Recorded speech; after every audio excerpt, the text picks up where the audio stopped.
Kamen Rider Build is a 2017 tokusatsu show by Toei. It's the story of a genius inventor Kiryu Sento, who gets wrapped up in a conflict between three nations, whose strings are secretly being pulled by the greatest mastermind villain in the entire franchise. The series has it all: humor, intrigue, a tight plot, and enough action to fill the DM's encounter quota. Basically, Kamen Rider Build is a best match for a D&D campaign, and I have just the homebrew to help you play exactly that. Howdy folks, and thank you for being here, and welcome to My Wife Is the MC. I'm DMV and you're watching Husbando Homebrew, a show where we take pop culture to pen and paper. Kamen Rider Build is MC's personal all-time favorite, among the many series I introduced to her ever since we got married. Personally, it has a very secure spot in my ever-evolving list of top 5 Kamen Riders. In this video, I'll highlight some of this long homebrew documents chapters that help D&D tables add Kamen Rider Build into your campaign setting. For players, I'll highlight how the rider system works, as well as showcase some of the best matches that you'll find in the document. And there are a lot of them in the document. And be sure to stick around to the end, because MC's got a small challenge for you that can influence future Kamen Rider content on this channel. So, are you comfy at the table? Make sure you shake that like and subscribe full bottles, and let's...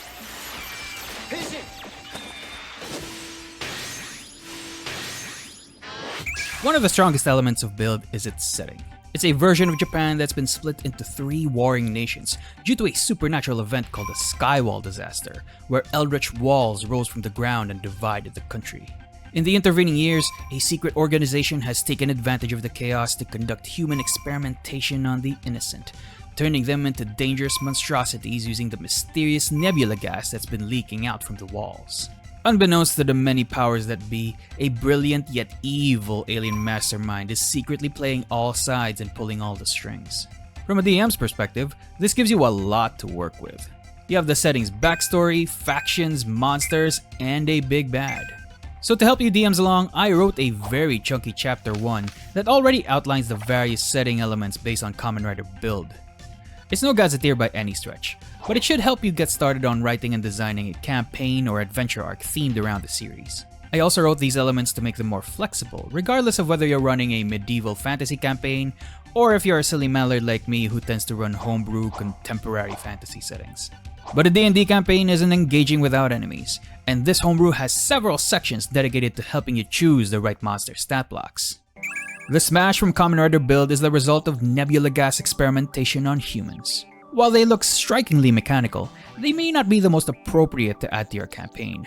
So I wrote a chapter that has a bunch of guidelines to help you choose the right monster stat block. This also has a few notes on how to adjust their ability scores to match their monster's nature, as well as some optional adjustments like creature tags. Now if you've been paying attention, I mentioned a few times that Build's monsters are the result of nebula gas shenanigans. So to stay authentic to the series, I wrote an entire chapter dedicated to nebula gas and its effects. This section even shows how people can expire from these experimentations. It also shows how victims can often lose their memories. It also shows the potential CR levels they can turn into once they mutate into Smash.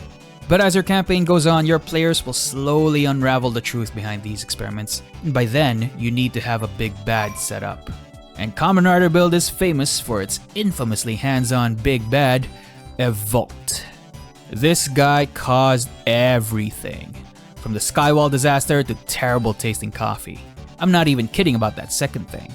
And much like your players, he'll be growing along with them as he progresses through his plans, from a dangerous rogue Kamen Rider-ish warrior to a full-on existential threat to the planet. He is smart, he is dangerous, he is fairly charismatic, and DMs, he is you. And to help you along, I made sure to write down a bunch of stat blocks that you can use whenever he pops up to challenge your party. One for each of his evolutions. And while Evolt is pulling the strings, the one key element that all factions are fighting over is Pandora's Box. And I happen to have a dedicated artifact for it, which basically has built-in systems to help you create the final dungeon and, if the players are evil, outright destroy the planet.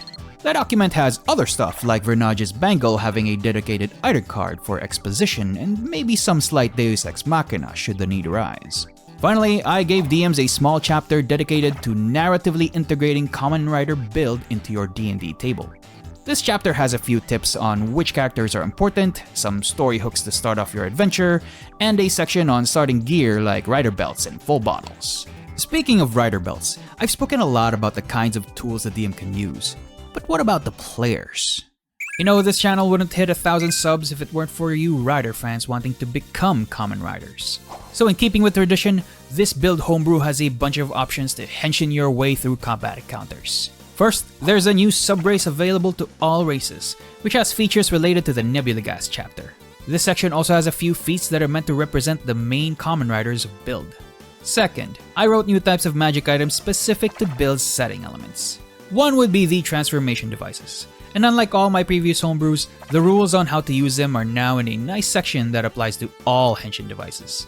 Cause as you know, there's more than one, from the crank-powered build driver to the steamy trans stream gun. The second new magic item type is the full bottle.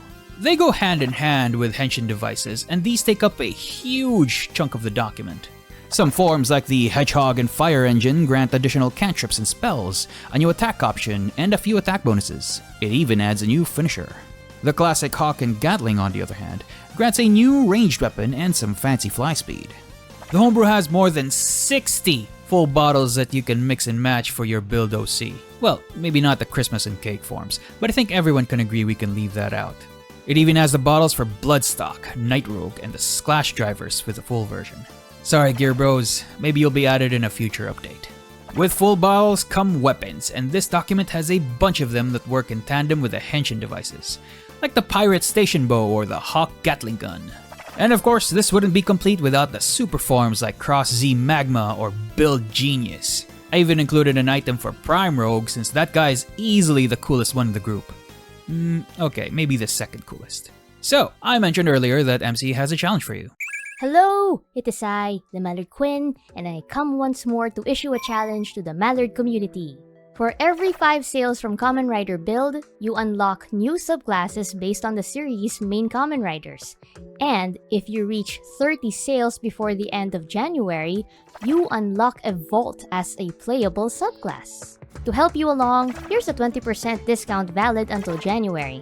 But if you're a genius, maybe you can figure out the hidden 40% discount code you can use for all Kamen Rider content that's valid forever. If you're more into Kaijin, then maybe a Kaiju number 8 subclass is more your speed. But before you click on that end card, let's end the video by thanking these magnificent mallards you see on screen right now. Special thanks to these top supporters as of December 2. Chris, Howl Nova, Sonic Tate, Unstable Table Fables, Yamo115221, Cosplay Battle, Coinop 1989, Piku, and the amazing Alexandria Holt. Thank you all so much for your support.